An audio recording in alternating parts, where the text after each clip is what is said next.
Kamusta mga Kapinims TV?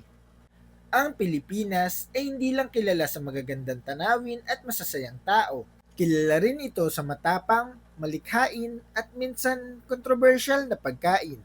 Sa bawat probinsya, lungsod at komunidad, may mga pagkain na buo hindi lang dahil sa sarap, kundi dahil sa pangangailangan, tradisyon at kakayahang mag-angkop sa kapaligiran. May mga pagkain Pilipino na sa unang tingin ay nakakagulat, nakakatakot, o parang hindi mo aakalain na pagkain pala. Pero kapag nalaman mo ang pinanggalingan nito, malalaman mong may malalim na kwento sa likod ng bawat putahe. Ang ilan sa mga ito ay pamana ng ating mga ninuno, ang iba ay bunga ng pagiging praktikal at walang sinasayang, at mayroon ding mga pagkain na sumasalamin sa masalimuot na realidad ng buhay ng ilang Pilipino.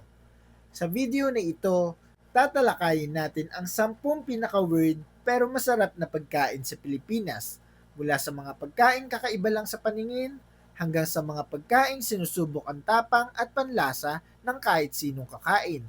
Hindi lang natin sila ilalarawan, aalamin din natin kung saan sila matatagpuan, paano kinakain, bakit nabuo, at bakit patuloy pa rin umiiral hanggang ngayon. At bago tayo tuluyang magsimula, mahalagang tandaan ito. Disclaimer, ang video na ito ay ginawa para magbigay kaalaman at magbahagi ng kultura, hindi upang maliitin, husgahan o gawing katatawanan ang alinmang pagkain o komunidad. Ang terminong weird ay ginamit lamang batay sa perspektibo ng mga hindi sanay sa ganitong uri ng pagkain at hindi refleksyon ng tunay na halaga ng mga pagkain ito sa kanilang pinanggalingang kultura. Ang ilang pagkain tatalakayin ay tradisyonal at ligtas kapag tama ang paghahanda, habang ang iba naman ay hindi nire-rekomenda kainin dahil sa health and safety concerns. At ito ay tatalakayin natin sa kontekstong pang-impormasyon lamang. Handa ka na ba? Simulan na natin. Number 10. Dinuguan, ang ulam na may dugo. Sa unang tingin pa lang sa dinuguan, parang nakakatakot na dahil itim ang sabaw. Pero para sa maraming Pilipino, ito ay comfort food. Saan nga ba ito matatagpuan? Matatagpuan ang dinuguan halos sa buong Pilipinas, pero may mga sikat na version sa Vigan, Pampanga at Batangas. Ano ba talaga ito? Ang dinuguan ay niluluto gamit ang dugo ng baboy, lamang loob tulad ng bituka, baga, puso, at nilalagyan ito ng suka, bawang, sibuyas at sili. Ang dugo ng baboy ang nagpapalapot at nagbibigay ng kakaibang kulay at lasa. Kung hindi ka pa nakakakain nito at curious ka sa lasa, sa kabila ng itsura, malinamnam at maasim-asim ang dinuguan. Kapag tama ang luto, wala kang malalasahang lansa. Bagkus, parang rich stew na may lalim ang lasa. Mas masarap ang dinuguan kapag may kasamang putong puti, isang ironic na kombinasyon ng itim at puti. Ayon sa mga pag-aaral sa traditional Filipino cuisine, ang paggamit ng dugo bilang sangkap ay praktikal at makasaysayan, lalo na noong panahong walang sinasayang na bahagi ng hayop. Number 9. Balut, ang pinaka-controversial na street food. Kung may pagkain kilala ang Pilipinas sa buong mundo dahil sa pagiging weird, balut na yon. Saan ito mabibili? Karaniwan itong mabibili sa gabi sa kalsada, katulad na lang sa Manila, Cebu City at Davao City. Ano nga ba talaga ang balut? Ang balut ay fertilized duck egg na karaniwang may edad na 14 hanggang 18 araw. Mayroon na itong maliit na sisiw, balahibo at buto. Kung usapang lasa at karanasan naman, sa unang higop pa lang ng sabaw parang rich chicken broth. Ang pula ay creamy, habang ang sisiw ay may malambot na laman kapag bata pa. Para sa sanay na kumain, masarap at nakakabusog ito. Pero para sa hindi, isa itong karanasan na hindi mo malilimutan. Ayon sa food studies ng Southeast Asia, ang balut ay high protein at energy dense food at matagal ng bahagi ng urban street food culture sa Pilipinas at Vietnam. Number 8. Abuos, ang pagkaing may uod. Sa entering ito yung mapapatanong ka, sigurado ba talagang pagkain yan? Saan ito matatagpuan? Ang abuos ay specialty ng Ilocos Region, particularly Ilocos Norte, Ilocos Sur, at Abra. Marahil ay napapaisip ka kung ano ba talaga ang abuos. Ang abuos ay mga itlog ng langgam kadalasang galing sa punong kahoy, niluluto sa bawang, sibuyas at kamatis. Minsan ginagawang omelet o ginisa. Kung sa lasa at texture naman, sa kabila ng itsura, ito ay malambot, parang itlog na may nutty flavor at hindi malansa. Maraming Ilocano ang nagsasabing masarap ito kapag bagong huli at sariwa. Ayon sa ethnographic food record sa Central Luzon, ang pagkain ng insect larvae ay tradisyonal at sustainable protein source, lalo na bago pa dumating ang modernong supply ng karne. Number 7. Betute Tugak, ang palakang pinalamanan na ipinagmamalaki ng Pampanga. Kung may probinsya sa Pilipinas na kilala bilang culinary capital, walang iba kundi ang Pampanga. At sa dami ng kakaiba at malikhaing putahe rito, isa sa pinaka namumukod-tangi ay ang betute tugak. Sa unang tingin, para itong ulam na hindi dapat kainin. Isang buong palaka, walang balat, nakabukaka ang katawan, parang eksena sa pelikula na nakakatakot. Pero para sa mga Kapampangan, ito ay delicacy, hindi biro. Ano nga ba ang pinagmulan at kultura sa likod nito? Ang betute tugak ay nagmula sa mga panahong sagana ang mga palayan sa palaka. Mahalaga ang paggamit ng kung anong available sa paligid upang walang nasasayang na pagkain. Noon, hindi ito pang restaurant. Ito ay lutong bahay, inihahanda tuwing may okasyon, inuman o espesyal na handaan. Ano nga ba talaga ang betute tugak? Ito ay palakang bukid, hindi basta palaka lang. Maingat na nililinis at tinatanggalan ng balat. Pinupuno ng giniling na baboy, bawang, sibuyas, asin at paminta. At isinasara ang katawan at piniprito hanggang maging golden brown. Ang resulta, isang ulam na crispy sa labas, makatas sa loob at may kakaibang presentasyon. Para naman sa lasa at texture, kung curious kayo, maraming unang beses kumain ang nagsasabing akala ko kakaiba, pero parang manok lang pala. At totoo nga iyon. Ang karne ng palaka ay malambot at lean. Walang lansa kapag maayos ang pagkakalinis at ang palaman ang nagbibigay ng malinamnam at savory na lasa. Kapag sinawsaw sa suka o toyo mansi, mas lalong lumalabas ang karakter ng ulam. Siguro'y gusto mong itanong kung bakit patok pa rin ito hanggang ngayon. Ayon sa Kapampangan Culinary Records, ang betute tugak ay simbolo ng creativity at confidence sa pagluluto, patunay na hindi hadlang ang kakaibang sangkap para makagawa ng masarap at bahagi na ito ng identity ng rehiyon. Hindi ito pagkain para sa lahat, pero para sa mga handang sumubok, hindi ito nakakalimutan. Number 6. Tamilok, ang woodworm na mas lasang dagat kaysa kahoy.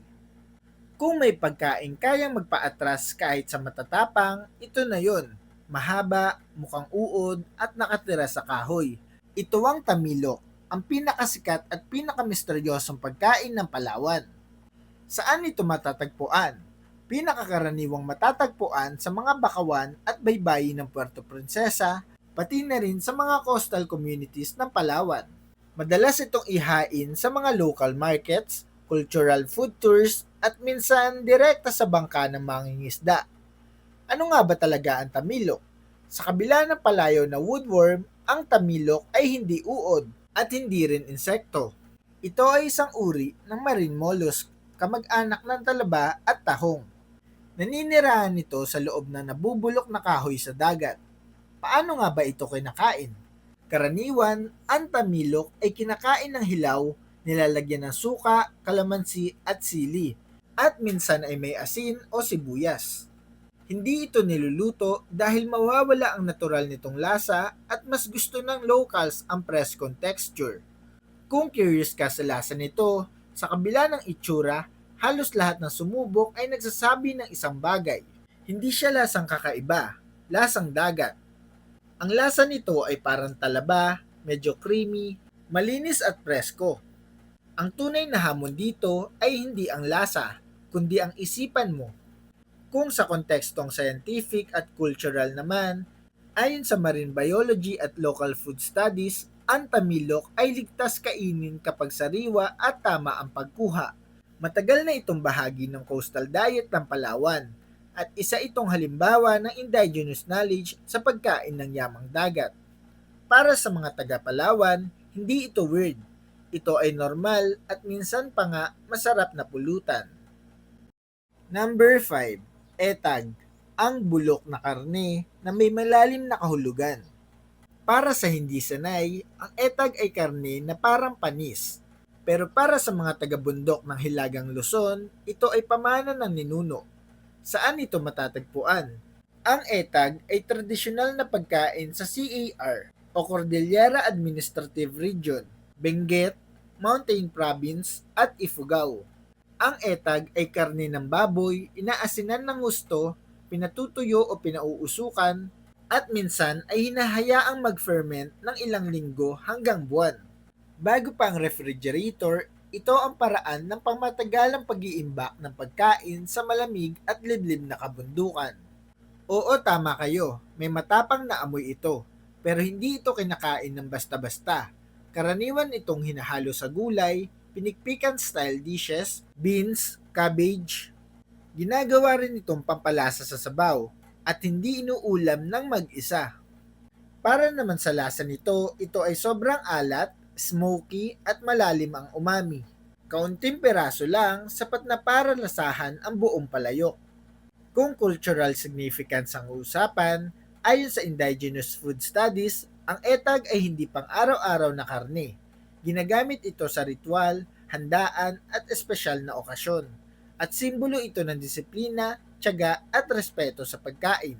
Hindi ito bulok, ito ay kontroladong fermentasyon na bahagi ng kaalaman ng ating mga ninuno. Number 4, kamaro, ang insektong pinupulutan. Kung sa iba ay peste, sa Pampanga naman ulam at pulutan. Matatagpuan ng kamaro sa Pampanga, kung saan ay kilalang kilala ito, lalo na tuwing tag-ani, tag-ulan at kapag lumalabas ang mga kuliglig sa palayan. Marahil ay nagtataka ka kung ano nga ba ang kamaro. Ang kamaro ay mole crickets o field crickets. Nililinis at tinatanggalan ng matitigas na bahagi at piniprito sa bawang, sibuyas at kamatis. Minsan may itlog pa sa loob na itinuturing na bonus. Kung curious ka sa lasa at texture nito, ito ay malutong kapag pinrito, may nutty at savory flavor, at madalas ikumpara sa hipon o mani. Maraming first-timers ang nagulat noong tikman ito. Hindi pala siya kadiri, masarap pala. Siguro'y napapaisip ka kung bakit nga ba ito kinakain. Ayon sa Food Sustainability Research, mataas ang protina ng edible insects, mababang environmental cost, at matagal nang kinakain sa Pilipinas bago pa ito naging food trend. Sa Pampanga, ang kamaro ay patunay na hindi nasusukat ang sarap sa itsura. Number 3, isaw, ang bitukang naging icon. Walang street food list na kumpleto kung wala ito. Ang isaw ay halos matatagpuan sa kahit saan sa bansa, sa kanto, palengke, maging sa labas ng eskwelahan, lalo na sa Metro Manila, Quezon City, at Cebu City. Kung hindi mo pa ito natitikman, siguradong curious ka kung ano ito. Ang isaw ay bituka ng manok o baboy, hinuhugasan ng paulit-ulit, pinakukuluan at inihaw sa uling. Ang sekreto ng sarap nito ay nasa linis at sausawan. Patok na patok ang isaw dahil sa smoky, chewy, at may tamang alat at tamis. Hindi ito sosyal na pagkain, pero kinakain ito ng mga sosyal. At kapag may isaw, lahat tayo ay pantay-pantay. Isang reality check. Ayon sa Street Food Safety Studies, ligtas ito kapag tama ang paghahanda at delikado kung minamadali. Kaya ang isaw ay hindi lang tungkol sa sarap, kundi sa tiwala sa nagluluto.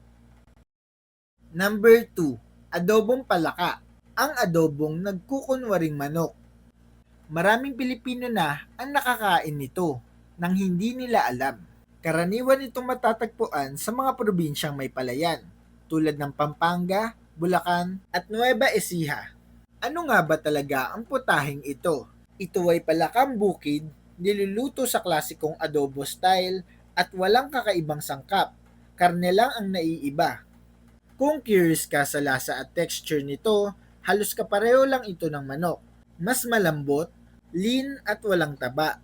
Kaya naman kapag hindi sinabi, mahirap itong hulaan. Kung cultural context ang usapan, sa rural communities, ang palaka ay natural pest control sa palayan. Kapag sobra ang dami, ito ay nagiging pagkain. Ito ay halimbawa ng balance sa kalikasan at pagkain. Number 1. Pagpag. Pagkain na hindi dapat ikinatutuwa.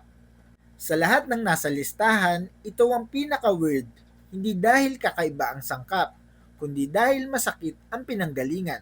Matatagpuan ng pagkaing pagpag sa ilang maralitang komunidad sa Maynila at Caloocan. Ano nga ba ang pagpag? Ang pagpag ay tirang pagkain mula sa fast food, kinukolekta mula sa basurahan, hinuhugasan, at piniprito muli. Hindi ito delicacy, ito ay huling option.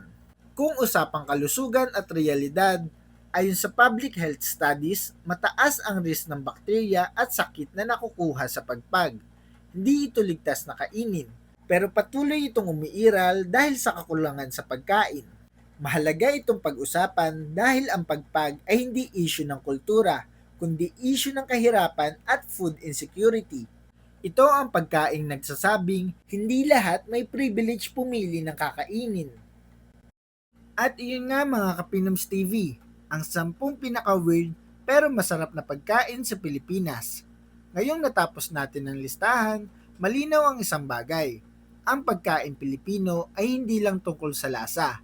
Ito ay tungkol sa diskarte kapag kapos ang resources, tradisyon na ipinapasa mula sa ninuno, pag-aangkop sa kapaligiran, at minsan pagpupunyagi para mabuhay. May mga pagkaing nakita natin na kakaiba lang sa paningin, pero kapag tinikman, masarap pala. Mayroon ding mga pagkaing hindi dapat i-romanticize dahil paalala sila ng food insecurity at kahirapan na hanggang ngayon ay nararanasan ng marami.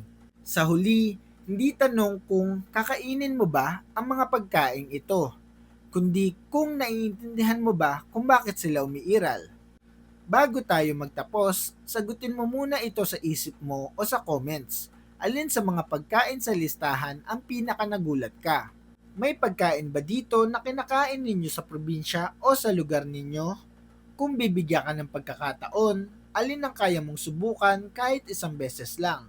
At alin sa tingin mo ay hindi na dapat kainin pero dapat pag-usapan bilang isyong panlipunan? Kung may alam ka pang ibang kakaibang pagkain sa Pilipinas na hindi na isama sa listahan, ibahagi mo naman sa amin dahil ang kultura ng pagkain ay patuloy na nabubuhay sa mga kwento natin. Sana'y palagi nating tandaan, ang pagkain Pilipino ay hindi lang panlasa. Ito ay kasaysayan, kultura at refleksyon ng buhay.